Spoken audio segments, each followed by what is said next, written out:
Hola queridos amigos, bienvenidos a otro capítulo de Contracara, aquí por TLB1, toda la verdad primero. Gracias a los que nos siguen, gracias a los que nos acompañan, gracias a los que colaboran económicamente con TLB1. Todo mi agradecimiento. Como ustedes saben, nosotros estamos emitiendo a través de nuestra página web, que es www.canaltlb1.com. Y todas las extras redes sociales los va a encontrar debajo de este programa, que ahí tratamos de sortear la censura obvia que vivimos teniendo acá en la Argentina y que existe en el mundo, sin duda.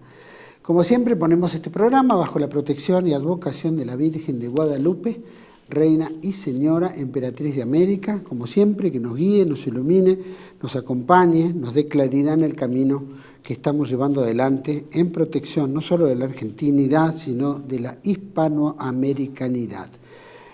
Hemos vivido recientemente, el domingo pasado, las elecciones que se llevaron a cabo, las elecciones nacionales legislativas que se llevaron a cabo aquí en la República Argentina. Creo que amerita, ¿no es cierto?, tener comentarios, un análisis, que lo vamos a hacer con nuestro querido amigo don Carlos José Haga, que es presidente de la Fundación Consejo para el Proyecto Argentino, es dirigente del Portal Energético Internacional, es politólogo, tiene una amplia experiencia en la función pública dedicado al sector energético, es especialista en temas nucleares y a su vez es autor del libro La Maldición Argentina y Los Trabajadores, el Quinto Poder, que este último lo tiene en coautoría con Andrés A. Mancuso. Gracias, Carlos, por acompañar en este programa y vamos de lleno sobre esta temática, ¿no es cierto? Hemos tenido elecciones.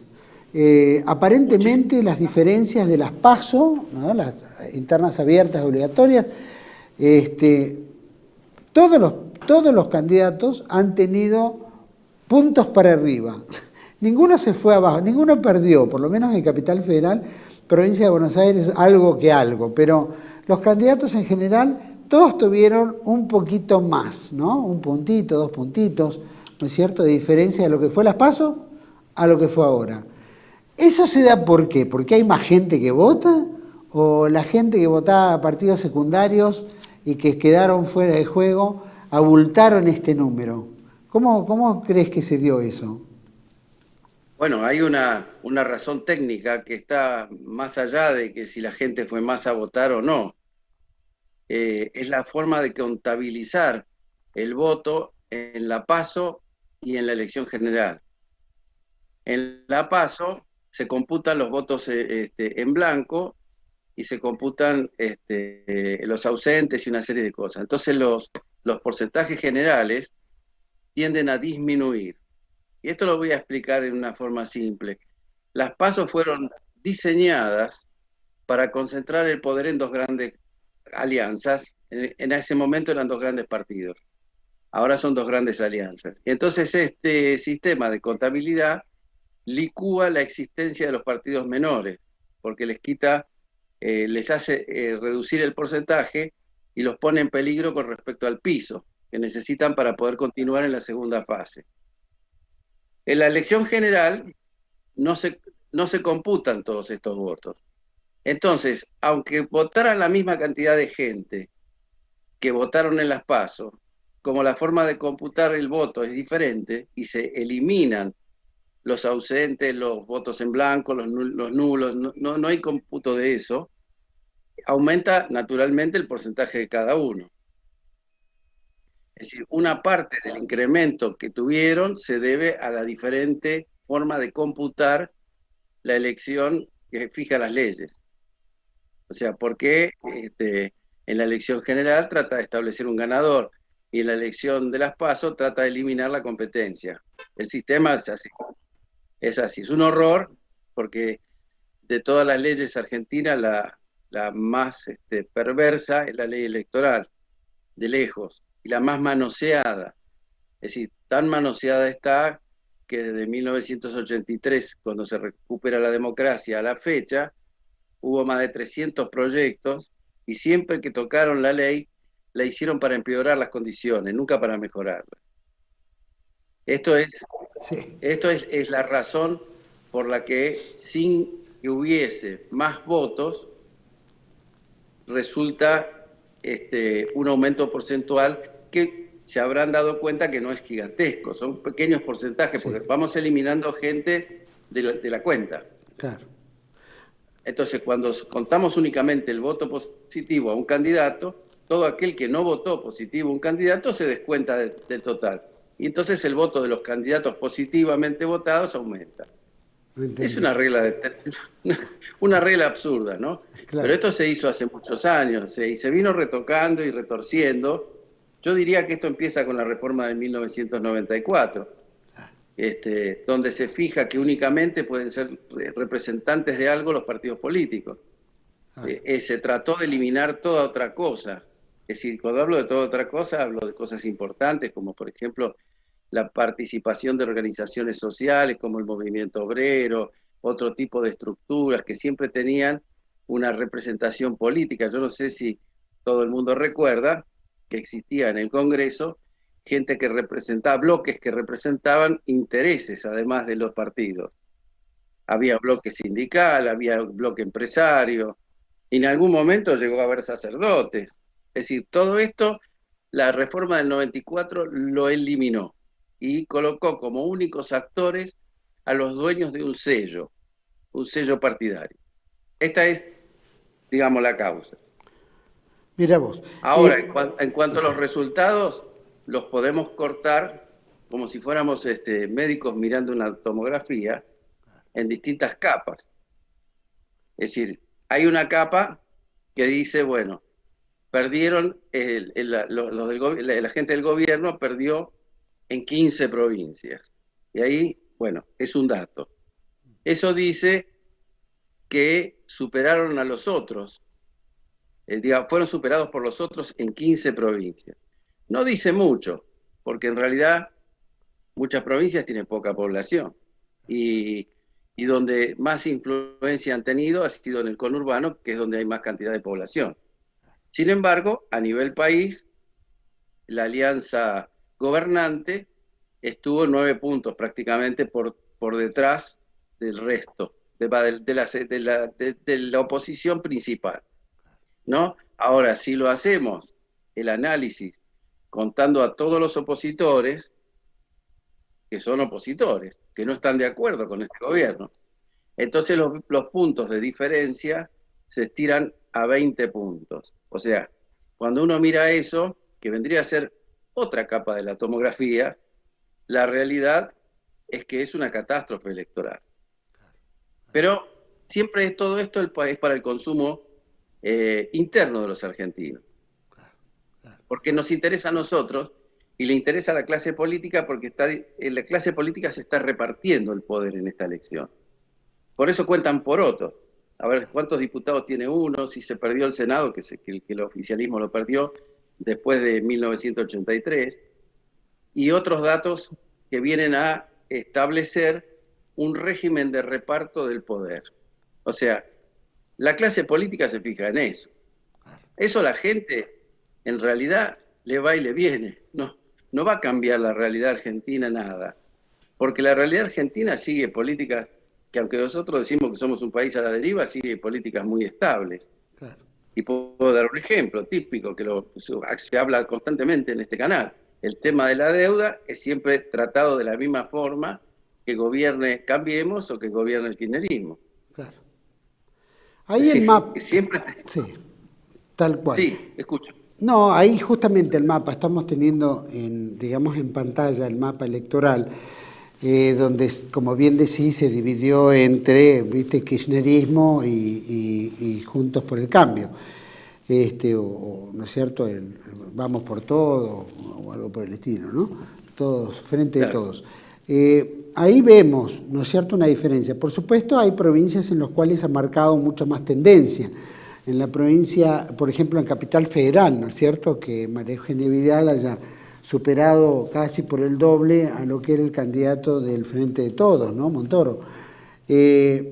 Capital se da siempre ahí porque es más cosmopolita, ¿por qué? ¿Por qué pasa eso?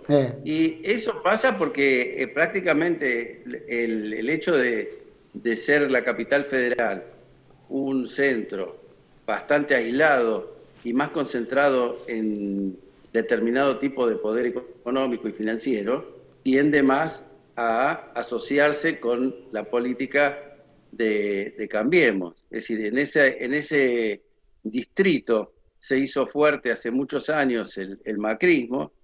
El peronismo nunca tuvo un peso específico demasiado grande, salvo una vez, porque creo que fue cuando ganó Herman González, que en pleno menemismo, que en ese caso podría decirse que la ideología de la capital coincidía con la de Menem.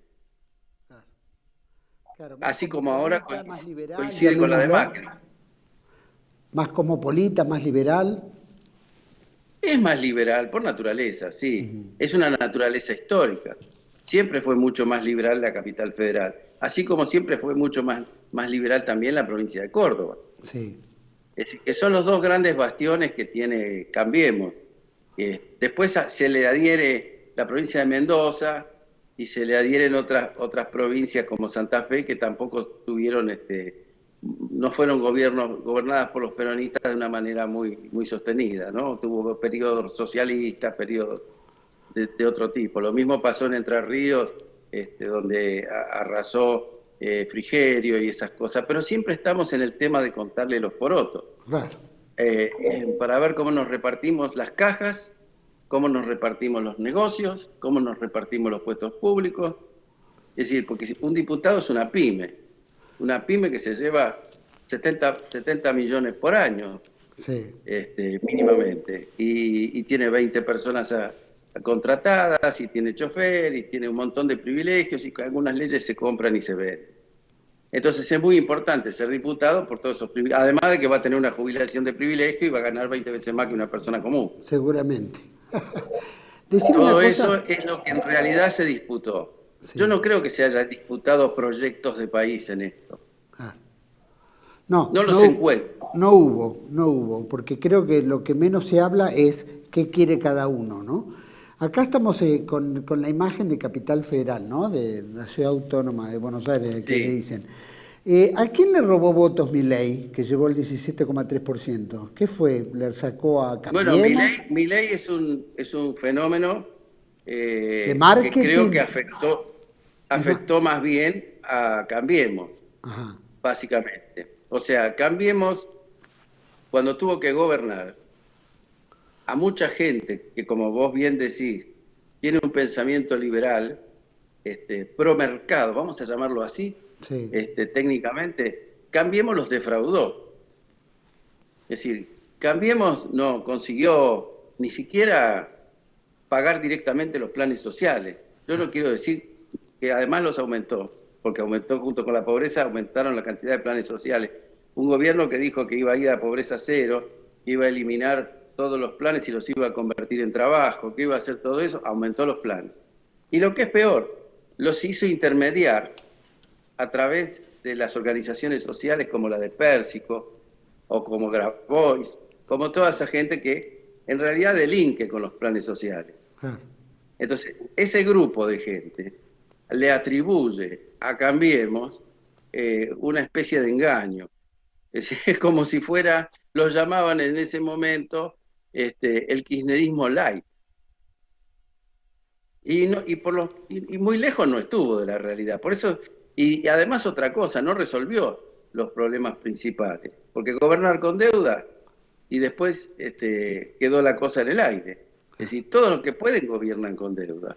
Es decir, el kirchnerismo intentó hacer los arreglos sobre el final del último gobierno antes que intentó hacer arreglos con el Club de París, y hasta Kicillof les pagó de más, porque ellos reclamaban una cosa y se les pagó mucho más, solo para volver a tener crédito. Y tener crédito es para gobernar con deuda.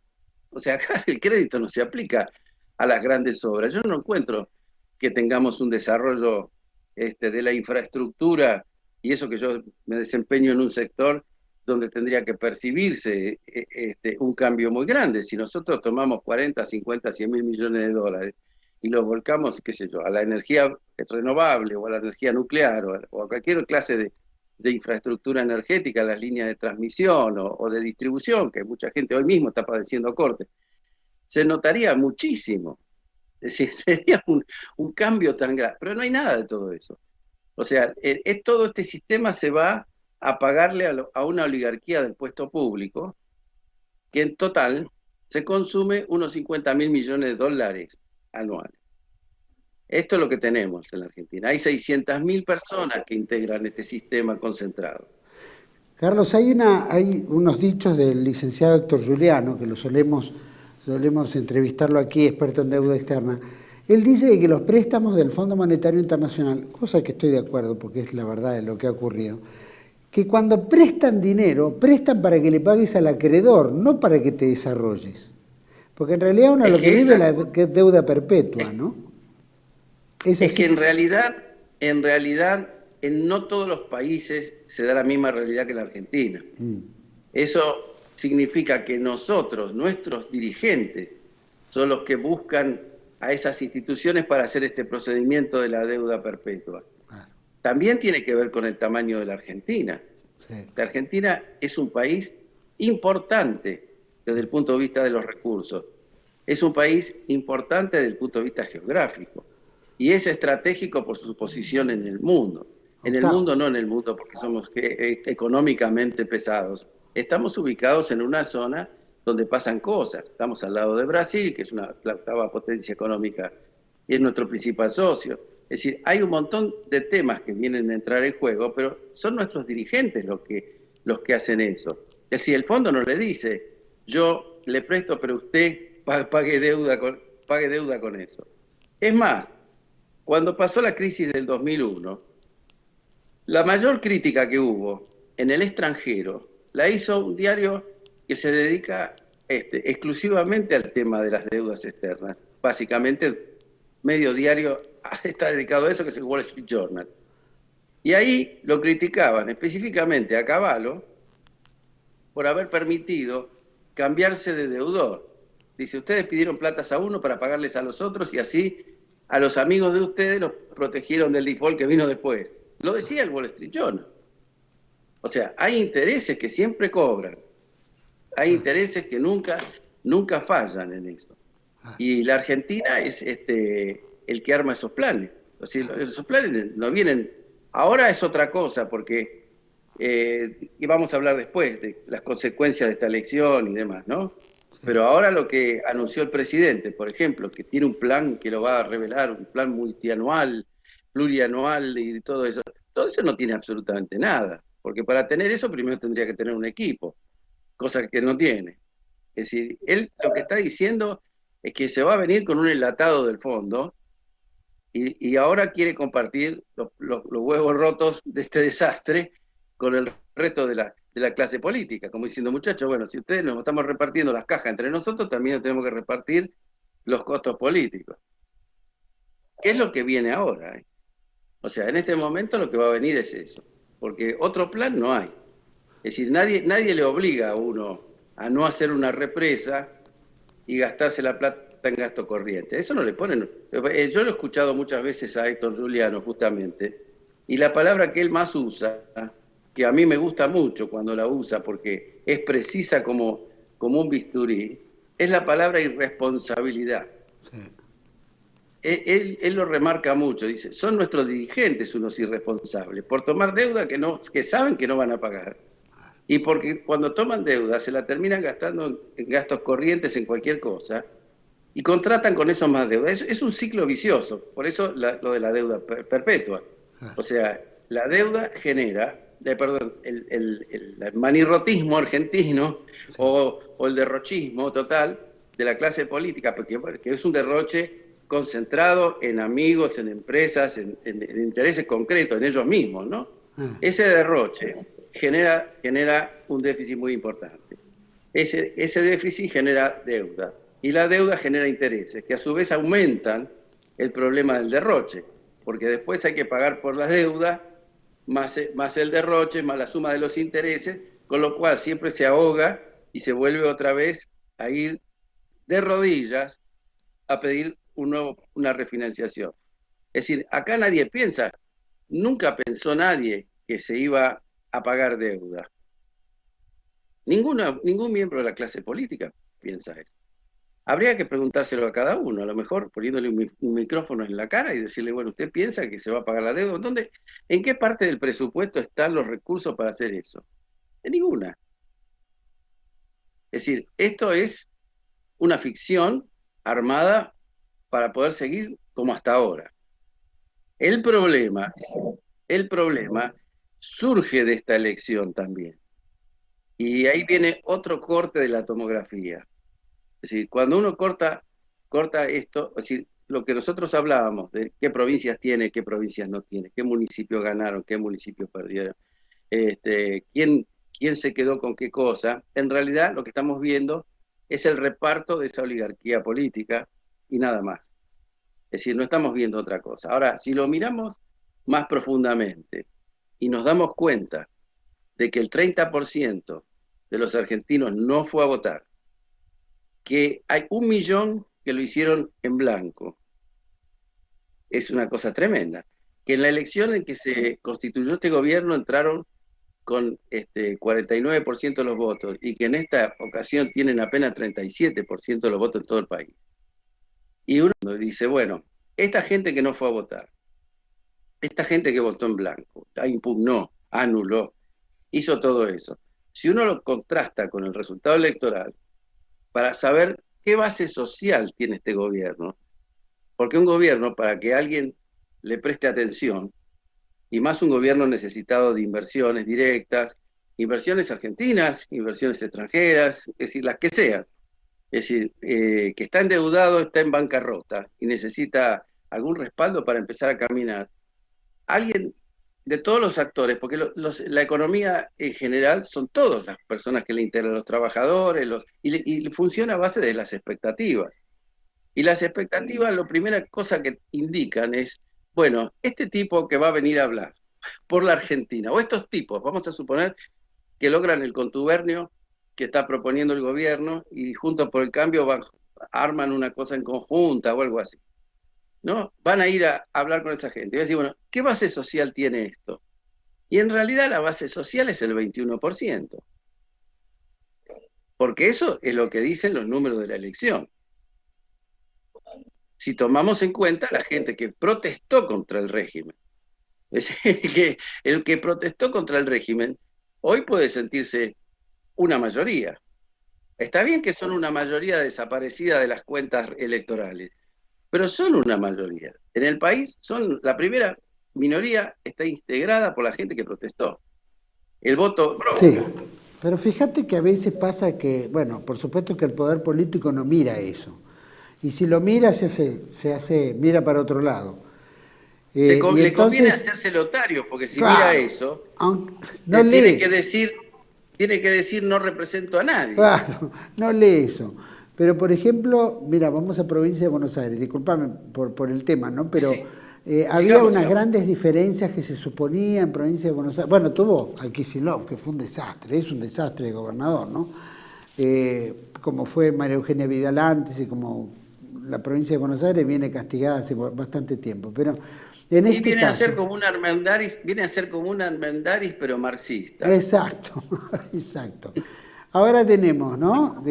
Una diferencia de un punto apenas con, ¿no es cierto?, con 1.20... Sí, y monedas. ¿no? Y monedas. Entre los dos partidos fundamentales, ¿no? Juntos por el Cambio y todos, frente de todos. Irrumpe también el liberalismo ahí también, con Esper, con un 7%, pero bueno, después vemos que la izquierda, etcétera, que son... ¿Qué pasa en la sociedad argentina si no hacen esos dos partidos culmine importantes? ¿Qué pasa? ¿La izquierda avanza de alguna manera tanto como el liberalismo que empezó a irrumpir ahora, es decir, abiertamente liberal, ¿no? ¿Qué es lo que se da? ¿Cómo se lee políticamente son los la partidos provincia? Ideológicos.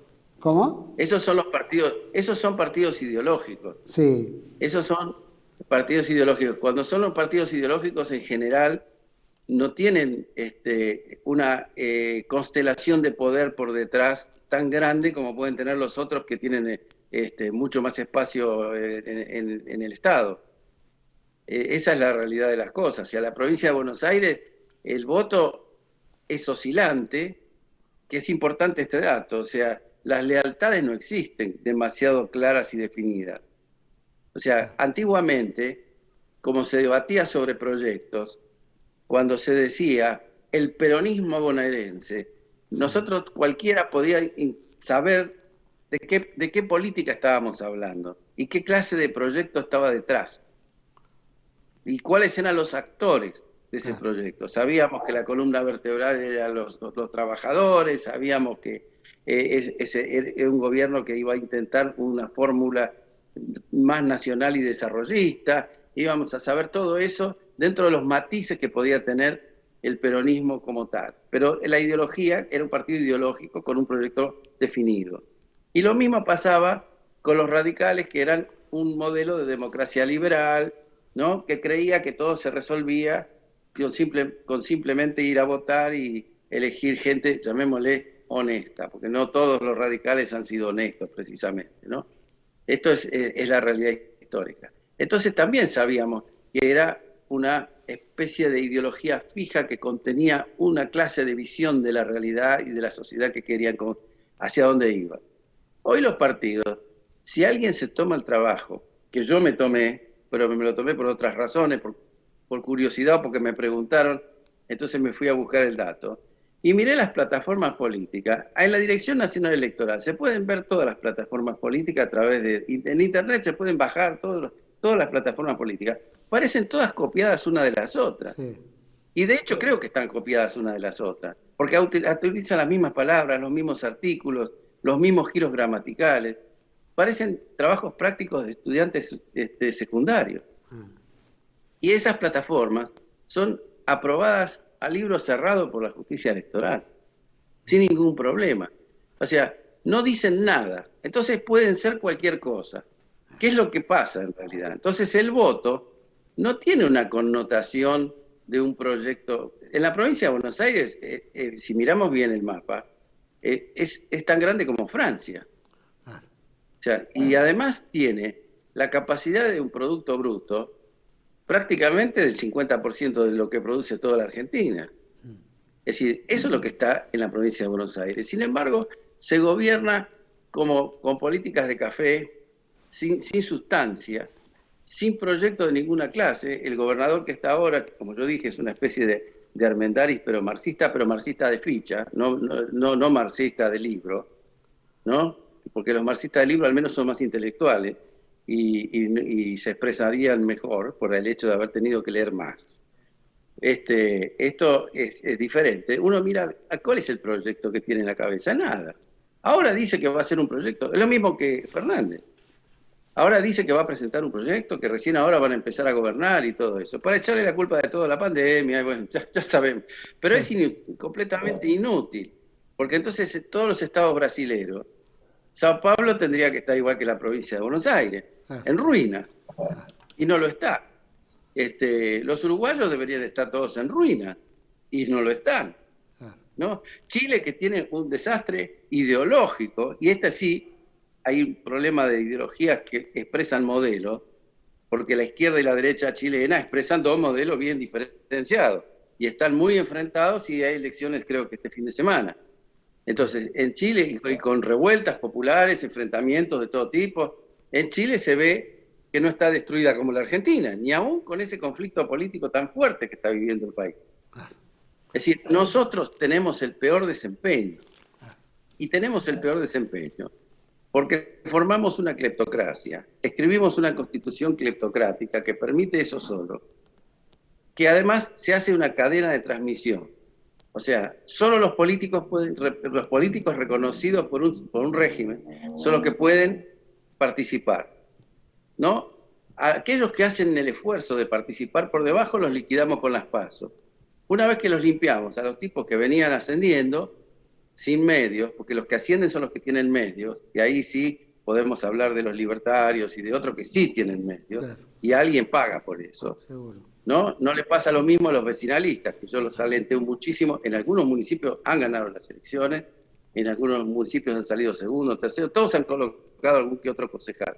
en general. Pero los vecinalistas todo a pulmón, no reciben plata de la justicia electoral, no le toca nada. Ellos todos son sus zapatos y su voluntad de hacer. En cambio los otros vienen como propulsados por cohetes atómicos para participar de las elecciones. Bueno, desde el momento que ellos solos pueden decidir, una vez que llegan al Congreso, que es lo que va a pasar el 10 de diciembre, se van a sentar ahí, lo primero que van a hacer es repartirse las comisiones y los puestos, lo segundo que van a hacer es ver cómo hacen para acomodar a su gente el resto de los poderes del Estado, ya sea la justicia, ya sea a ver quién pone alguno en el Poder Ejecutivo, en alguna caja que hay que compartir, como es costumbre, por ejemplo, en la provincia de Buenos Aires, compartir el grupo VAPRO entre el oficialismo y la oposición. Y lo comparten de una manera como quien corta una torta y reparte entre los amigos. Sí, el presidente, por supuesto, lo pone el gobernador, pero el vicepresidente lo pone la oposición. Y así se van repartiendo los directorios y los de las empresas públicas, incluso de la provincia, donde hay representación de los que quedaron, que son siempre los mismos. Ahí está la razón por que la Argentina no cambia de política, porque las personas que finalmente terminan en el comando de todas las instituciones son siempre las mismas, o son parientes de los mismos. O está repartido de tal manera, pero estamos hablando Banco Nación, Banco Central, todos los entes del Estado. ¿No? Todo lo que quieras, todo. Los tribunales, los jueces, los secretarios de juzgado, los fiscales, te hablo de todo. El presidente del Banco Central, el presidente de Yacyretá, es lo mismo.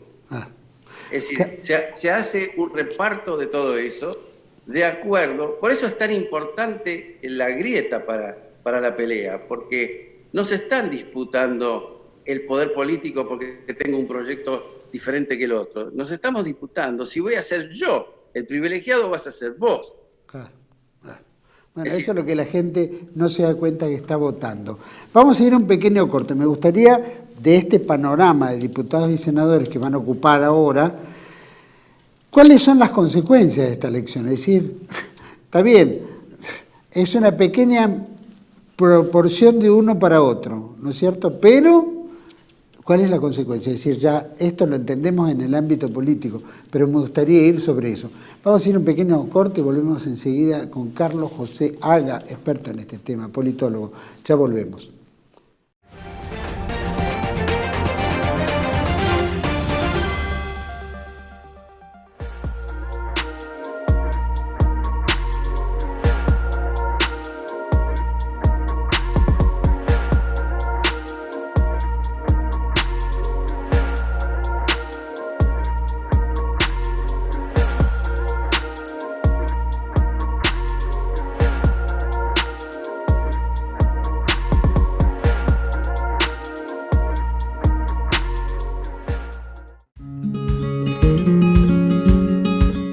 Residencia de Los Ángeles es un hogar para adultos mayores habilitado en la ciudad de Buenos Aires, cuyo objetivo es la atención y cuidado de pacientes de la tercera edad. Más de 30 años de experiencia nos respaldan. Trabajamos con dedicación para cuidar a nuestros abuelos y así ofrecerles la felicidad y comodidad que ellos merecen. Estamos en el barrio Villarreal, pasaje Francisco Bauzá 2372, casi esquina Tinogasta. Comuníquese con María al 11 61 70 45 38. Los esperamos.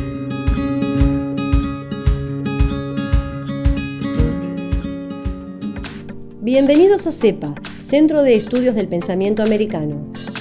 Nuevo sitio web de cursos de formación en política, filosofía, historia, literatura, geopolítica, religión, psicología y más. Cursos de formación que reflejan el verdadero pensamiento americano. Lo invitamos a elegir el curso de su agrado ingresando en www.cepa.la.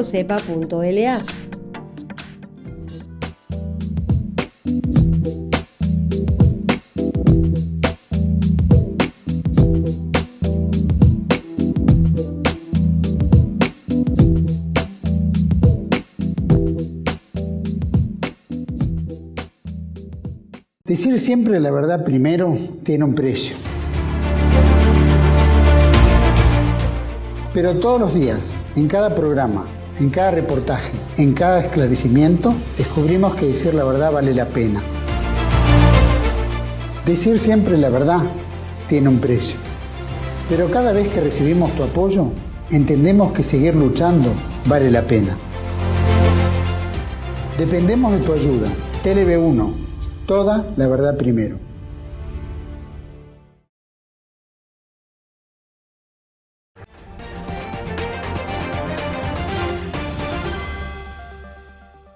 Bueno, continuamos en el segundo bloque con Carlos José Haga, politólogo experto en este tema. Carlos, pregunto, ¿no? Ahora vamos a llevar a pantalla, ¿no es cierto?, el mapa en el cual se supone que queda, no sé si habrá un conteo o algo, ¿no? Pero acá, por ejemplo, ya entendemos en la Cámara de Diputados, vemos que el Frente para la Victoria tiene 18, o sea que debe haber perdido una tanda, 118, ¿verdad? Y Todos por el Cambio, 116. Después están los pequeños partidos, 7, 4 y 12 diputados, de los 257. Esa es la Cámara de Diputados. Si vamos a la Cámara de Senadores, a ver si la tenemos a mano, bueno, no importa. Bueno, la Cámara de Senadores, ahí está. Vamos a tener en la Cámara de Senadores de 72 bancas que hay, 35 mantiene el Frente de Todos y 31, ya arrancó, ¿no? Robó casi varios diputados porque están entrando nuevos, 31 para el Juntos por el Cambio y bueno, y ahí tenemos 1 y 5 en las bancas minoritarias. Entonces estamos viendo que el Frente del Juntos por el Cambio arrasó en gran parte en ambas cámaras, ¿no? Va a haber que negociar. ¿En qué cambia, no? ¿En qué cambia esto? Llamémoslo legislativamente, porque jurídicamente el Poder Ejecutivo sigue en las mismas manos del mismo gobierno. Y ninguno se da por perdedor. El presidente va a organizar un acto de la victoria, ¿no es cierto? Sí. En fin, y el otro, ¿no es cierto?, Cambio, está también festejando su triunfo. ¿Acá perdió alguno o todos triunfaron, como dice el dicho? No, yo me inclino a pensar que el régimen triunfó. Ajá. Porque en definitiva lo que hizo es consolidar un poder concentrado en dos fuerzas. Ajá. Y dos fuerzas que ahora, al estar más parejas, van a negociar en un pie más de igualdad. Claro. Esto es lo que cambió. Antes el pie no era tan igual, porque siempre en los temas en que podía haber un conflicto de intereses insoluble, el que tenía muy amplia mayoría le aplicaba eso al otro y bueno, y ya la cosa se concluía ahí, ¿no? Claro. En cambio ahora es más complejo y se establece mucho más poder para los negociadores. Los negociadores son los jefes de los bloques. Claro. Ellos negocian qué ley se va a tratar, qué proyecto se va a admitir, que es más importante a veces que qué ley se va a tratar. Claro. Porque hay muchos proyectos buenos a veces en las cámaras, pero la mayoría de las veces ni siquiera se admiten en las comisiones. Claro. Y eso lo definen entre los jefes de los dos bloques dominantes. Los otros,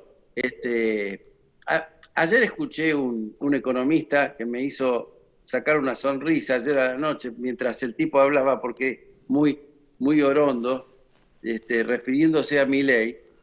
Dijo que él lo conocía muy bien, que había cenado como 12 veces con Milei y todo eso, y que le hizo un tipo, es un economista que tiene una trayectoria, es un viejo economista, tiene una trayectoria muy larga. Le dijo, bueno, ahora vos vas a ir al Congreso, ¿no? Dice, y te quiero ver, tu primer proyecto de ley va a ser artículo 1, suprimes el Banco Central. Artículo 2, bueno, dice, de forma. Dice, no sé quién te lo va a firmar. Esta pregunta es la pregunta relacionada a lo que me quisiste, a la interrogación que me planteaste vos. Claro. O sea, es tan potente la alianza que se forma entre los dos grandes conglomerados tan emparejados que estos grupos más chicos no van a conseguir la firma ni para pedir una lapicera. Claro. Entonces, todo ese run run, esa cosa agresiva de los medios, gritando y mandando de paseo a todo el mundo y diciendo que va a reformar toda la República Argentina, a dar una batalla moral. No sé cómo puede ir a dar una batalla moral en la cueva de Alibaba. Carlos, en este aspecto, capaz que ellos no pueden definir un proyecto, Pero los van a ir a buscar para el apoyo de algún proyecto, porque van a necesitar una diferencia. Sí, el proyecto que los van a ir a buscar a todos es uno muy claro y definitivo. Ahí está el negocio. Es decir, claro, el primer proyecto que van a ir a buscar es el arreglo con el Fondo Monetario. Y el Fondo Monetario, estos no hicieron un plan, ni unos ni otros trabajaron en un plan. No hay un plan argentino. Es decir, porque ojalá lo hubiera, aunque sea para negociar en buenas condiciones y tener algún otro tipo de políticas con respecto a... No, pero ellos finalmente, como ninguno tiene nada, van a aceptar el enlatado, como le llaman en el Fondo Monetario, a las recomendaciones de la política. Y lo que quiere el fondo es eso. Es decir, el fondo lo que está buscando es que las dos fuerzas políticas principales, más estas otras que ya dijeron que estaban de acuerdo con esto, ¿no? El diálogo por el tema del fondo. Lo que quiere el fondo es que se haga por ley. O sea, esta vez está buscando que el ajuste, que va a ser fenomenal y durísimo, y durante muchos años no vamos a tener acceso a un montón de cosas gracias a esta gente. No vamos a tener acceso a una vida razonablemente digna, en general, en el país. Esto es lo que va a venir con este ajuste, que va a ser, ya digo, brutal. Lo que quieren es que se refrende a través del Congreso mediante una ley y se apruebe. Entonces, por eso, la primera cosa que dijo Alberto Fernández es que él va a mandar un plan plurianual. Plan plurianual no hay ni siquiera en Estados Unidos. Es decir, no, ya es tal la volatilidad de muchos factores que están en el mundo de hoy, fíjense, el precio del petróleo, las commodities, el problema con los contenedores, muchas cosas quedaron en el camino con esta pandemia y más con las políticas que se siguió para combatirla. Y ahora con el tema del cambio climático le van a agregar más cosas. Entonces todo eso, que va a venir en un paquete que le llaman el enlatado, es lo que la política del fondo va a establecer para la Argentina. Entonces ellos saben, ¿sí? No, está bien.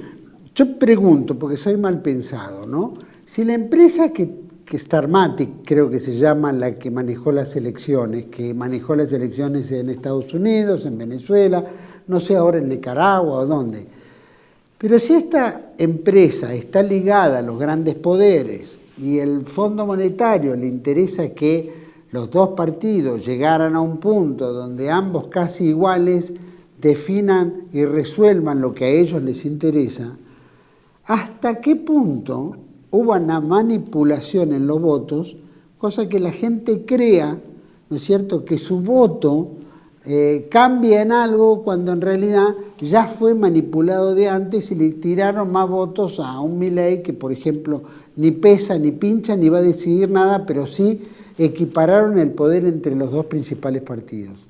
Entonces, parece planeado y organizado por el Fondo Monetario a través de estas empresas que son las que fiscalizan y llevan adelante las elecciones electrónicamente. Sí, pero más que fraude, lo que hubo es un lavado de cerebro. Es decir, mucho más profundo que la necesidad de hacer fraude. Ajá. O sea, el fraude que pueden hacer es porcentualmente pequeño hoy día, porque todos tienen acceso a la ¿cómo se dice? La información, a las planillas, todo. No, a la fórmula básica de la medición, o sea, ajá, pueden acceder al sistema, sí, a cómo está constituida las claves del sistema. Hoy pueden hacerlo. Le pueden meter, hacerle trampa, pero muy en pequeña, 2-3% lo supo. Ajá. Es decir, eso es muy difícil hoy en día con tanta gente que paga por lo mismo. O sea, más si hay dos grupos tan grandes confrontando con tanto dinero. Ah. El problema es el lavado de cerebro de la población. Ah. Nosotros tenemos que la Argentina acepta esto. Es decir, el pueblo argentino, es decir, salvo aquel que se abstuvo y no fue a votar, aquel que anuló, que votó en blanco, inclusive aquel que votó por partidos ideológicos, que puede ser la izquierda principalmente, y hasta los que votaron por los liberales siendo liberales. Pero el resto de la sociedad acepta cualquier clase de cosa. Incluso si uno hace una pregunta tonta a cualquiera que se cruce uno en la calle, como por ejemplo si estaría de acuerdo en que los políticos tienen que acordar una política única y todos hablan del pacto de la Moncloa y de sentarse juntos, como si todos estos tipos nos trajeron hasta este desastre. ¿Cómo puede ser que una banda, dos pandillas, se sientan a una mesa y los asaltados, ¿no?, le proponen que se pongan de acuerdo en cómo van a robar? Claro. Sí. Es decir, eso es lo que pasa en la Argentina. Lo peor de todo es el lavado de cerebro. Total. Por eso es tan importante el trabajo que ustedes hacen aquí en este canal, porque no hay muchos canales donde se debatan estas cosas, porque cuando se empiezan a debatir estas cosas, la gente ya, a los diarios mismos, yo leo todos los diarios todos los días, y me llama la atención algo: nunca una diferencia en un título, nunca una diferencia en un copete. Uno agarra un diario o el otro y todos dicen lo mismo. Claro. Y hay una bajada de línea ahí que es general, y son los intereses pesados que están por detrás, que no son demasiado voluminosos ni numerosos, pero que en la Argentina pesan más que una vaca sagrada en la India, que son los que dicen esto sí, esto no, esto sí, esto no. Y en esos grupos incluso están poniendo plata los actores de estos dos grandes conglomerados políticos y los que están detrás de estos dos grandes actores. Porque cuando uno mira las fundaciones y las organizaciones y demás, encuentra gente de los dos grupos ahí adentro. Total. Es decir, a veces mucha gente que yo veo en los programas de ustedes habla del caso Soros, para dar un ejemplo de alguien que incide, ¿no? Y bueno, cuando uno mira las organizaciones que tiene y que financian el mundo, ¿y quiénes son los argentinos que están metidos en estas organizaciones? Son los mismos argentinos que están metidos en los partidos políticos y los medios de comunicación. Exacto. O sea, Milei, por ejemplo, es un fenómeno propio de los medios de comunicación. Solo él no hubiera podido hacer nada si no hubiera sido por los medios de comunicación. Sin duda. Lo agrandaron y lo agrandaron. Por la plata de Ornequian, ¿no es cierto?, la influencia de ¿cómo Ornequian entre ellos. Claro. Ornequian. Ornequian, por ejemplo, y después, ¿cómo se llama? El paisano. Hay un paisano muy importante atrás de él, ¿no? Einstein. Sí, bueno. También. Bueno, pero le han puesto muchísimo dinero. Sí, y no solamente eso, sino que le han facilitado los medios de comunicación así abiertamente. Entonces, que alguien que quiera hacer política partiendo de un proyecto, queriendo expresar un futuro para la Argentina, mostrar que eso le va a costar llegar nada más que, y va a salir como la noticia fúnebre, chiquitito al fondo un día que no hay contenido, ese día lo llaman para que hable 10 minutos y después no sacan más. Eso es en realidad lo que ocurre, porque los intereses son pesados. Me acordé, era Maslatón, otro que lo ampara Maslatón, atrás. bueno, Maslatón era un tipo que hizo bastante por la UCD en su momento. Sí. Es un hombre que prácticamente... ¿Ustedes se acuerdan cuando la UCD llenaba la cancha de River, no? Sí, sí. Bueno, él era un actor muy privilegiado, y fue un actor muy privilegiado durante el menemismo, con la alianza entre la UCD y Menem. Sí. Pero todo esto responde más a unas políticas externas que internas. Claro. Es decir, Argentina hace las leyes, pero no se cumplen nunca. Entonces, por ejemplo, tenemos leyes que impiden la desnacionalización de la tierra. Y la tierra se sigue desnacionalizando abiertamente sin ningún problema. Es decir, después se agarran de la soberanía. Mucha gente menciona, mira, yo le desconfío mucho a los políticos que se envuelven en la bandera argentina. Por lo menos por mi experiencia personal. Yo, en la parte de energía, a esos que venían y decían que YPF, se envolvían en la bandera argentina, qué sé yo qué descubrí después, que esos eran los más ladrones. Claro. Los más cipayos. Entonces, no sé, los peores de todos. Sí. Y eran los que parecían que estaban, no sé, embebidos de la patria. Y la verdad, a la primera oportunidad se metían todo en el bolsillo. Sí. Y esto es una realidad que yo la vi y que fue motivo de muchas peleas y muchos problemas internos dentro del sector energético. Claro. Porque los peores de todos eran eso. Entonces uno dice, ¿por qué este tiene tanta exposición pública y qué sé yo? Y yo soy hipifiano, decían así, qué sé yo. Conocí uno que llegó a senador, después llegó a secretario de Energía, y llegó a secretario de Energía porque le dieron un premio en la época de Menem, porque fue el último legislador que quedó en la comisión de privatización de YPF. Ese, por YPF se sacaba rasgaba la vestidura y decía que no le van a tocar YPF, qué sé yo, y fue el tipo que la entregó. Increíble. Carlos, para ir concluyendo. Entonces, lo que decía era una cosa y lo que hacía es otra. Sí, Es decir, pero había que escucharlo hablar. Y lo mismo estoy yo escuchando de los tipos que están con el negocio de Vaca Muerta. Vaca Muerta es un negocio de un montón de compañías petroleras, de operaciones petroleras, 90% extranjeras. YPF es la mitad extranjera, a la que el Estado le está poniendo un subsidio que casi no puede pagar. O sea, nosotros, si lo comparás con la deuda externa, lo que le estamos poniendo de subsidio al sector petrolero es casi equivalente. claro. Eso es Pero lo no que tenemos plata. Claro, pero no tenemos plata para dar de comer a la gente. Bueno, es lo que decía, estamos subsidiando el petróleo, ¿no? El barril de petróleo a otros, que está abajo en el valor internacional y nosotros lo compensábamos, ¿verdad? Claro, y todo en homenaje al gran negocio que va a ser la República Argentina algún día. Bueno, yo no sé, ese es un negocio de riesgo, viejo. Pongan plata y háganlo si quieren. Es decir, la Argentina tiene que encontrar un modelo productivo propio, un plan económico gestado por economistas argentinos y hecho por argentinos. La Argentina nunca fue más próspera que en los tiempos que tuvo eso, aún en los tiempos del conservadurismo. Sí, increíble. Aún en los tiempos era mejor, porque eran argentinos que se sentían dueños de su país. Increíble. Carlos, sí. Para ir cerrando, última. Sabemos que siempre en las elecciones, o por lo menos en estos últimos 40 años, o 30 y pico de años de, entre comillas, democracia socialdemócrata, el pueblo argentino siempre pierde. Pero me gustaría que me digas cuál es la consecuencia, ¿no es cierto?, que vos ves en esta elección. ¿Qué ves de resultante fuera de todo lo que ya acabas de decir? ¿Van a negociar entre todos? ¿Van a arreglar entre todos? Es decir, ¿qué es lo que le queda al país frente a un mundo de la Agenda 2030, como bien dijiste, todo el tema sustentable? ¿Qué nos esperan los argentinos con estos próximos 2 años? ¿Y qué resultante puede tener si esto podría llegar a cambiar o va a seguir porque este es el gran negocio de que todo siga? Bueno, eso depende de un factor muy importante.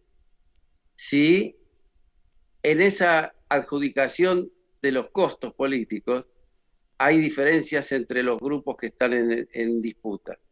Porque si no pasa y queda, la jugada queda en reprimir todas las variables que puedan tener en las manos para postergar esto, nosotros finalmente vamos a terminar en una explosión como la del 2001.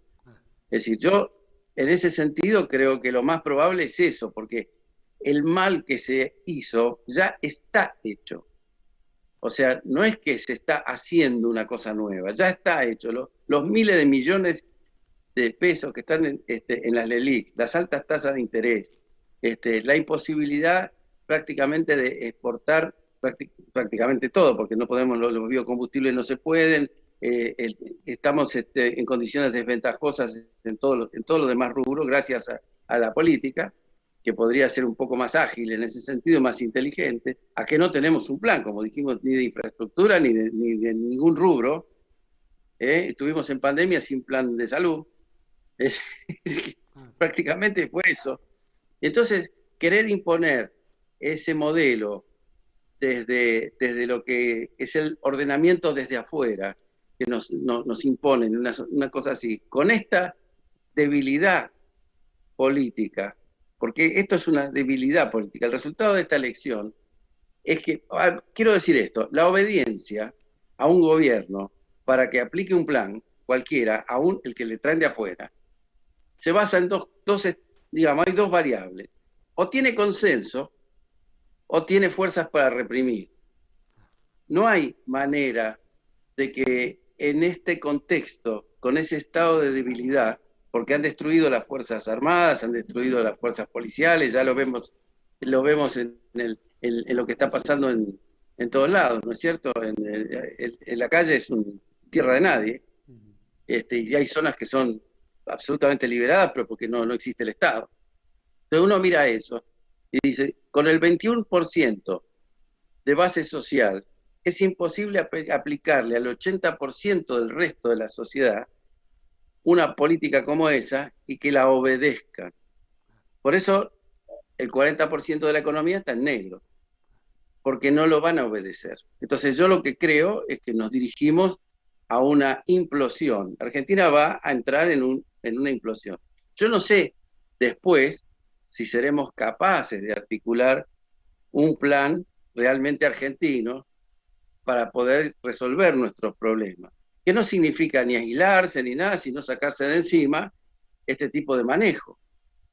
Sí, con un 21% de adhesión social, que es lo que quedó en la elección, que es lo que realmente tiene el gobierno y tiene la oposición, que es lo que respaldaría ciegamente cualquier cosa que hagan, es muy difícil aplicárselo al restante 80%. Eso no lo veo ni siquiera remotamente probable. Es decir, cuando De la Rúa pretendió lo mismo, explotó, porque pretendió exactamente lo mismo De la Rúa. De la Rúa dijo, bueno, vamos a arreglar con la oposición. Me acuerdo que hasta Menem lo fue a visitar, se sacó la foto junto porque era la oposición, pero ya a él le quedaba menos del 20% de base social y pretendía hacerle un plan económico que fue lo que terminó por hacer Caballo estallar finalmente, ¿no? Porque no es aplicable, la gente reacciona. Es decir, lo que pasó con el corralito y con todo eso, no es solamente que le metieron la mano en el bolsillo, sino es tratar de imponerle al 80% de la sociedad lo que piensa un 20% o lo que quiere hacer un 20% que quiere conservar sus privilegios.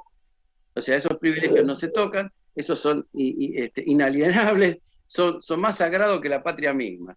Ahora, el resto, todos son carne de cañón. Bueno, llegó un momento que eso no funcionó. Es decir, tampoco le funcionó a los ingleses en la India, ni siquiera siendo el ejército más poderoso de su tiempo. Es decir, salió un hombre en pañales que tenía la representatividad del 80% de la sociedad. Y los cipayos, justamente hablando de la palabra, del origen de la palabra, más todo el ejército británico, más todo lo que... no pudieron frenar esa ola. No necesitaron ni tirar un tiro prácticamente. Es decir, eso pasa así. Y lo mismo pasó, y uno se acuerda un poco más recientemente, cuando China le inclina la cancha a los ingleses y le arrebata Hong Kong. Es decir, ¿qué pasó? El 80% de la población de Hong Kong estaba con los chinos. O sea, llegó a ser un 20% de los que estaban con los ingleses y con el mundo. Y se impuso eso. Simplemente tuvieron que bajar la bandera e irse. Nosotros ahí vamos a tener que ver hasta qué punto, ¿quién tiene el 80% de acá para poder sacar a estos dos grupos de bandidos, como bien dijiste, como para encarrilar la Argentina hacia un camino de prosperidad? Es que en realidad el 80% es todo el resto, no es que lo tenga alguien. Ese es el asunto, porque la desobediencia natural frente a esas cosas no es planificada. No es que alguien diga, hoy vamos a desobedecer al gobierno y nos vamos a pasar a la economía en negro. Claro. No, eso se empieza a filtrar por todos lados, es como el agua. Claro. Y llega un momento que no se puede cobrar casi los impuestos. Entonces lo que hacen siempre es aumentarle a los que pagan y qué sé yo, pero esos los que pagan se van a rebelar también. Y entonces la permeabilidad del problema se va a hacer generalizada. Los trabajadores en blanco hoy son mucho menos que los trabajadores. O sea, hay 5 millones de trabajadores en el blanco y se calcula más o menos que debe haber unos 15 millones de trabajadores dando vueltas. Pero en blanco solamente hay 5 millones. ¿Qué va a pasar con esa gente que no tiene ni obra social ni cobertura de nada? Es decir, va a llegar un momento que se va a volver muy difícil de controlar. Hoy en día es muy difícil de controlar la reacción en el conurbano. Ocurrió durante la pandemia, todos nosotros nos tuvieron encerrados con el barbijo, qué sé yo, pero en los famosos, llamémosle barrios populares, para no decirle Villa Miseria, ahí no se cumplió nada de todo eso. Claro. Y fueron y los rodearon y, bueno, más o menos trataban de evitar que salieran y entraran con facilidad de esos guetos. Pero ahí adentro no cumplió ni una sola de las normas restrictivas, ninguna, ¿no? Y lo más curioso que hay, que lo saben bien los médicos, es que ahí se contagiaron mayoritariamente y por eso desarrollaron una inmunidad rápida. Es decir, ahí, antes que estuviera la vacuna, empezaron a caer los casos empezaron a bajar en los barrios populares, pero porque no cumplieron con nada de la cuarentena, se contagiaron una cantidad se murió y el resto quedó inmunizado.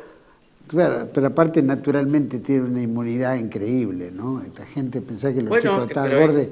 Eso es una realidad. Pero yo quería señalar el tema de la desobediencia. Sí. O sea, si en ese momento el gobierno les decía que se iban a morir todos, que tenían que obedecer las cosas que les implicaba el gobierno, y no tenían que salir a buscar el mango para poder comer. Salieron a buscar el mango para poder comer. No le hicieron caso alguno. Claro. Y hoy en día ocurre también que en general sigue habiendo esa desobediencia creciente, ¿no? Y algunas desobediencias son aprovechadas por los enemigos de la Argentina. Muy bien aprovechadas, como es la de los mapuches. O sea, lo de los mapuches pivotea sobre la desobediencia al gobierno y a la ley, y ahora aprovecha para desconocer al Estado y aprovecha para, en una de esas, declarar una república independiente. Pero eso viene aprovechado desde afuera, como se hizo en la ex Yugoslavia, por ejemplo. ¿No? Finalmente los de afuera se impusieron, y lo dividieron como quisieron, se lo repartieron, y ahí lo que tenemos es eso. Es decir, en la Argentina esa desobediencia, que está como un caldo de cultivo que se está fermentando, puede derivar en situaciones de este tipo. ¿No? El mismo presidente fue un estúpido, con el caso de Córdoba, el mismo presidente fue un estúpido al decir que no estaba integrada al país. Increíble. Carlos, te agradezco mucho. Porque no lo obedecía. Claro. Porque los cordobeses no lo obedecían, ¿no? Sí. Bueno, y ahora como ya el novio de Fabiola dice que hay que integrar a la Córdoba, ¿no?, a la República, como si fuera un Estado independiente. Claro.